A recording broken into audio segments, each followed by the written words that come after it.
प्रयागराज महाकुंभ मेले में कल सुबह जो चमत्कार हुआ उसने पूरी दुनिया के होश उड़ा दिए। जब अचानक 16 साल की यह लड़की गंगा नदी में दौड़ने लगी। जिसने भी इस चमत्कार को अपनी आंखों से देखा उसकी आंखें फटी की फटी रह गईं। कहते हैं यदि एक बार भगवान शिव की कृपा किसी पर हो जाए तो वह आंधी तूफान तो क्या भव सागर को भी पार कर जाते हैं। बड़े बड़े काम जो पैसे से नहीं होते वह केवल महादेव के नाम लेने से चुटकियों में हो जाते हैं। और आज हम आपको इस वीडियो में एक ऐसी लड़की के बारे में बताने जा रहे हैं जिसने महादेव का नाम लेकर बहती नदी को ही दौड़कर पार कर दिया। जिस काम को 16 साल से तपस्या में लीन बड़े बड़े साधुओं नहीं कर पाए वह मात्र 16 साल की एक भक्त ने कर दिया। दरअसल दोस्तों, प्रयागराज के पास एक छोटे से गांव में रहने वाली 16 साल की गौरी बचपन से ही भगवान शिव की अनन्य भक्त थी। उसका दिन महादेव के नाम से शुरू होता और उन्हीं के नाम पर खत्म होता। गांव के पास गंगा नदी के दूसरी ओर एक नागा साधुओं की कुटिया थी जहां गौरी रोजाना भोजन लेकर जाती थी। वो साधुओं को भोजन कराते समय भी महादेव के नाम का जाप करती रहती थी। एक दिन गौरी को भोजन लेकर साधु बाबा के पास पहुंचने में देर हो गई। बाबा ने देरी का कारण पूछा तो गौरी ने बताया कि नाव मिलने में देरी हो गई। इस पर बाबा ने कहा, बेटी, लोग तो भगवान का नाम लेकर भवसागर पार कर लेते हैं और तू एक नदी पार नहीं कर सकती। बाबा की इस बात ने गौरी के दिल और दिमाग पर गहरा प्रभाव छोड़ा। उसने ठान लिया कि वह महादेव के नाम का सहारा लेकर नदी पार करेगी। अगले दिन गौरी सुबह सुबह साधु बाबा के पास पहुंच गई।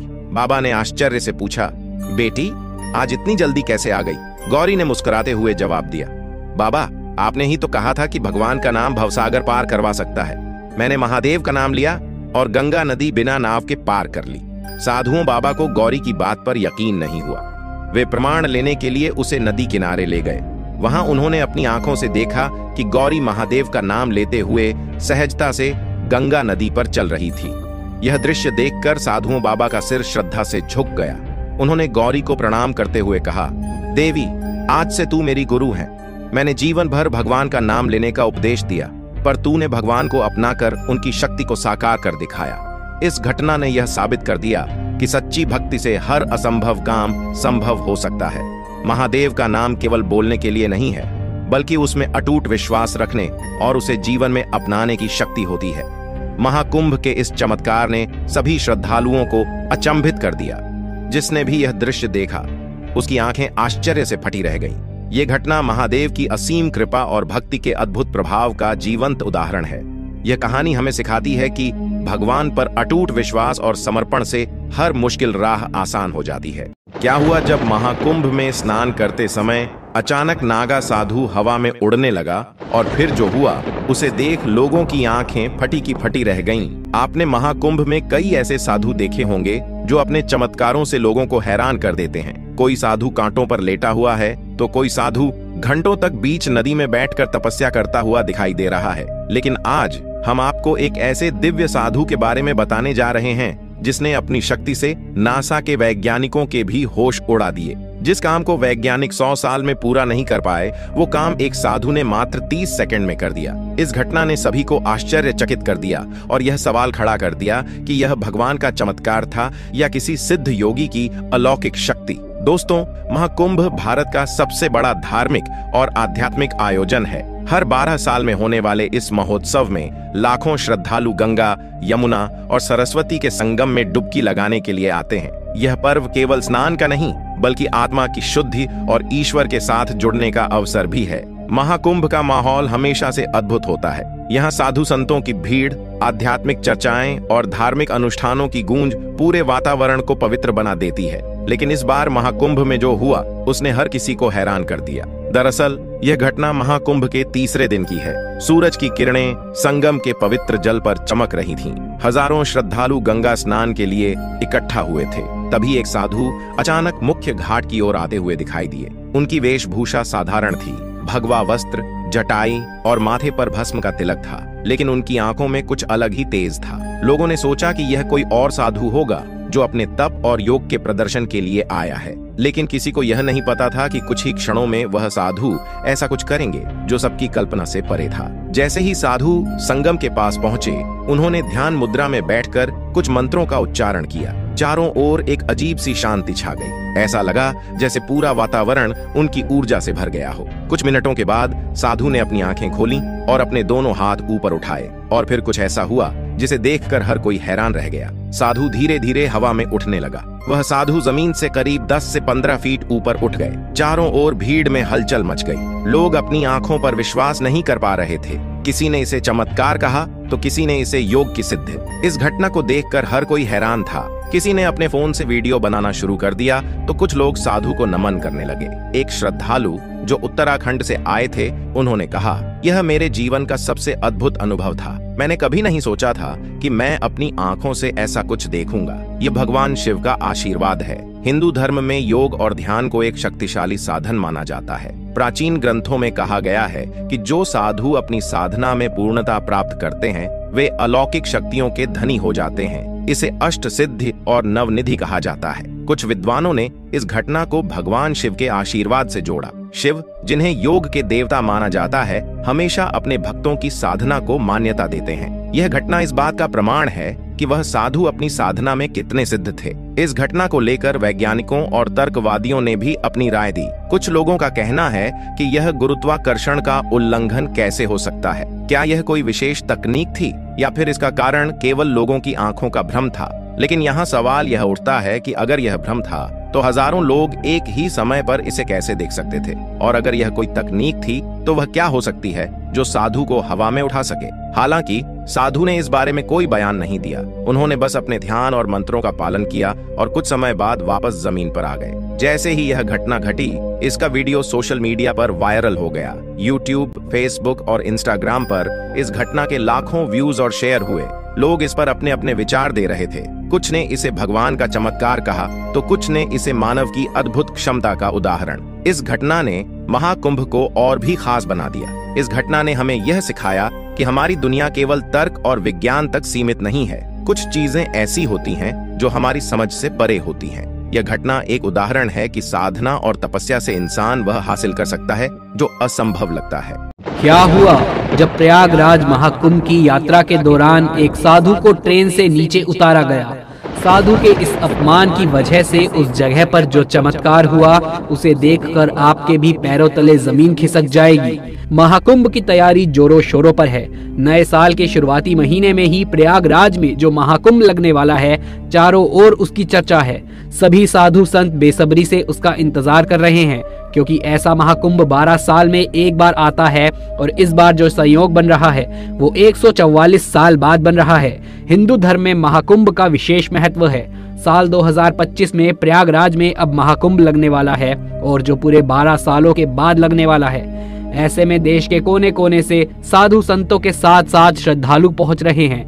बता दें कि नए साल में महाकुंभ 13 जनवरी से आरंभ हो रहा है, जो कि 26 फरवरी को समाप्त हो रहा है।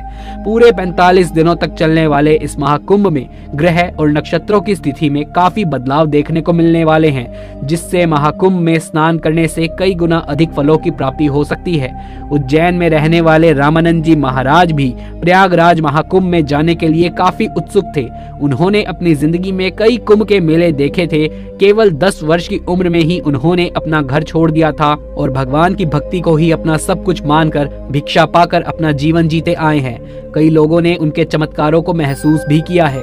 एक बार उन्होंने बिना माचिस के ही दिए जला दिए थे और साथ ही रामानंद जी महाराज अपने भक्तों से मात्र 20 रुपए लिया करते थे और उसका भी इस्तेमाल बच्चों की पढ़ाई में और लोगों की भलाई में ही करते हैं। ऐसे दिव्य संत को सब लोग उज्जैन आकर प्रणाम करते थे। लेकिन जब बारी आई प्रयागराज महाकुंभ जाने की तो उन्होंने 1 महीने पहले ही तैयारी कर ली थी।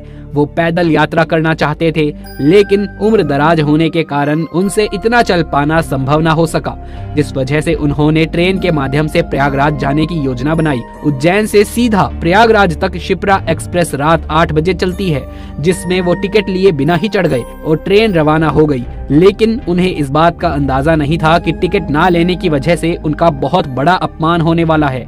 रामानंद जी महाराज ट्रेन के ऊपर की बर्थ पर जगह देखकर अपना कंबल ओढ़कर सो गए। लेकिन सुबह 8 बजे पर दमोह स्टेशन आने पर अचानक टीसी सबकी टिकटें देखने के लिए आ गया। एक एक करके सभी लोग अपनी टिकटें उसे दिखा रहे थे। तभी उसने रामानंद जी महाराज से कहा, मुझे आपकी टिकट दिखाइए। तब उन्होंने कहा कि मेरे पास तो टिकट ही नहीं है, साधु तो चलता ही भला, मेरे पास तो राम नाम के अलावा कोई और पूंजी नहीं है, मुझे तो बस महाकुंभ में शामिल होने जाना है, तुम मुझे तीर्थ यात्रा करने के लिए सहयोग प्रदान करो, भगवान तुम्हें आशीर्वाद देंगे। लेकिन वो टीसी तो मुसलमान था, वो मुस्लिम धर्म का था, वो अपने धर्म को लेकर कट्टर भी था। साधु महाराज के पास टिकट ना होने की वजह से उसने उन्हें बहुत जलील करना शुरू कर दिया, उन्हें अपमानित करना शुरू कर दिया।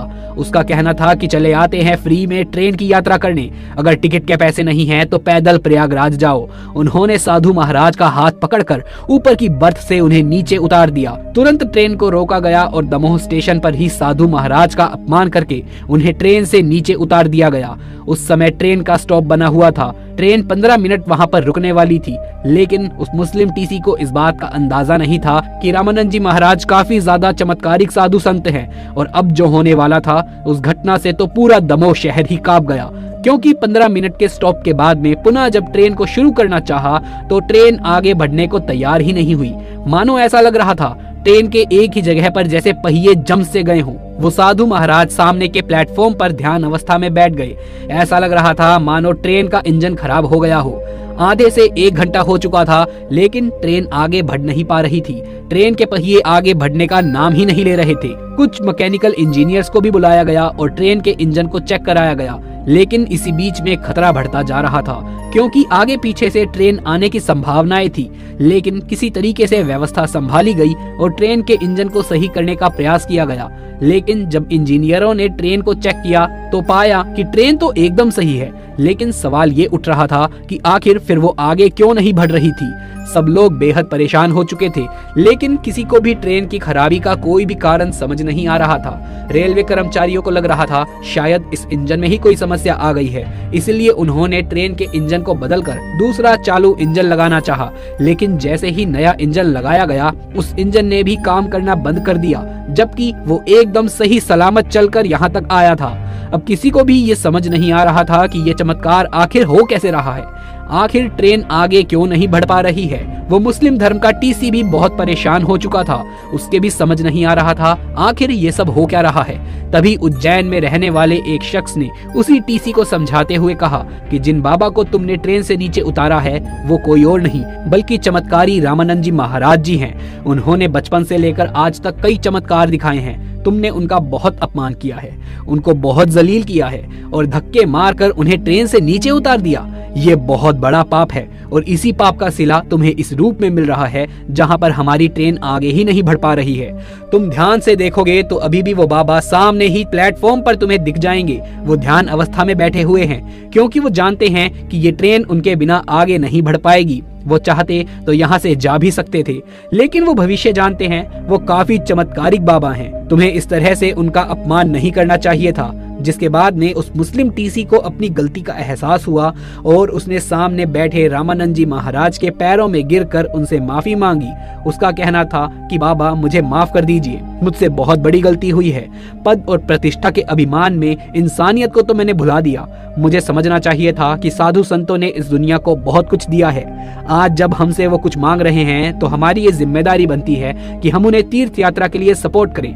मैं अपनी इस गलती के लिए आपसे माफी मांगता हूँ और कृपा करके हमारी ट्रेन में फिर से एक बार बैठ जाइए ताकि हम हमारी यात्रा को शुरू कर सके। सुबह से दोपहर के 12 बज गए थे। सुबह 8 बजे से लेकर 12 बजे तक ट्रेन दमोह स्टेशन पर ही खड़ी थी। उस मुस्लिम टीसी ने साधु महाराज से विनती करी, आगे पीछे से ऐसी बहुत सारी ट्रेनें आने का समय नजदीक आता जा रहा है। अगर आप हमारे साथ इस ट्रेन में नहीं बैठे और अगर ये ट्रेन आगे नहीं बढ़ेगी तो सैकड़ों यात्रियों की जान को नुकसान भी हो सकता है। रामानंद जी महाराज अपने भक्तों से बड़ा ही प्रेम करते थे और हर भक्त में भगवान का स्वरूप देखते थे। वो किसी भी यात्री की जान को हानि नहीं पहुंचाना चाहते थे। लेकिन उन्होंने ट्रेन में चढ़ने से पहले टीसी के सामने 2 शर्त रख दी। सबसे पहली शर्त थी, अगर कोई भी साधु या कोई भी असहाय व्यक्ति इस ट्रेन में बिना टिकट के चढ़ता है तो तुम उसे रोकोगे नहीं, उसकी समस्या समझकर उसका सहयोग करोगे, ना कि उसका अपमान करोगे। और दूसरी शर्त ये थी कि इस पूरे महाकुंभ मेले के दौरान अगर कोई भी इंसान तीर्थ यात्रा पर जाना चाहता है तो तुम ये नहीं देखोगे कि उसके पास टिकट के पैसे हैं या नहीं, तुम उस यात्रा में उसका सपोर्ट करोगे जिससे तुम्हें भी उसका पुण्य फल प्राप्त होगा, क्योंकि किसी को तीर्थ यात्रा कराना बहुत ही ज्यादा पुण्य का कार्य है।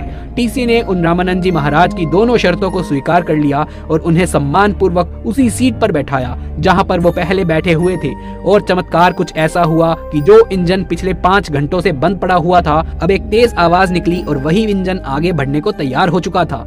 जैसे ही लोको पायलट ने ट्रेन को आगे बढ़ाना चाहा, इस बार ट्रेन के पहिए आगे बढ़ने लगे, मानो रामानंद जी महाराज के आदेश पर एक जगह पर वो पहिए जम गए थे और अब उनके ट्रेन में बैठते ही ट्रेन के पहिए भी आगे बढ़ने लग गए। ये एक बहुत ही बड़ा चमत्कार था जिसे ट्रेन में मौजूद हर एक यात्री ने महसूस किया और सब रामानंद जी महाराज के दास बन गए। शाम को तकरीबन 4:30 बजे ट्रेन प्रयागराज पहुंची, जहां रामानंद जी महाराज के उतरने के पश्चात कई लोग उनसे मिलने आए, उनके इस चमत्कार को महसूस किया और इस चमत्कारी घटना के बाद से प्रयागराज जाने के लिए भक्तों की भीड़ और ज्यादा बढ़ गई। रामानंद जी महाराज के प्रयागराज पहुंचते ही इस चमत्कारी घटना के बाद से दुनिया भर में अलग अलग ट्रेनों में महाकुंभ जाने के लिए यात्रियों की भीड़ लग गई। खास तौर पर शिप्रा एक्सप्रेस में जो भी यात्री बिना टिकट के महाकुंभ में जाने के लिए सफर करता था उसे कोई भी मना नहीं करता था, क्योंकि ये रामानंद जी महाराज की सबसे पहली शर्त थी। दोस्तों, आपको इस घटना से क्या सीखने को मिला हमें नीचे कमेंट बॉक्स में लिख करके जरूर से बताइएगा। अगर आप भी महाकुंभ प्रयागराज जाने वाले हैं तो अपना अनुभव नीचे जरूर से साझा करिएगा। अगर वीडियो पसंद आया हो तो इसे एक लाइक जरूर से कर दें, साथ ही हमारे चैनल को सब्सक्राइब करके पास वाले बेल आइकन को प्रेस करना बिल्कुल भी ना भूलें, ताकि ऐसी ही सत्य चमत्कारिक घटना हमारे चैनल पर आपको देखने को मिलती रहे। जल्द मुलाकात होगी अगली वीडियो में, तब तक के लिए आप सभी का धन्यवाद।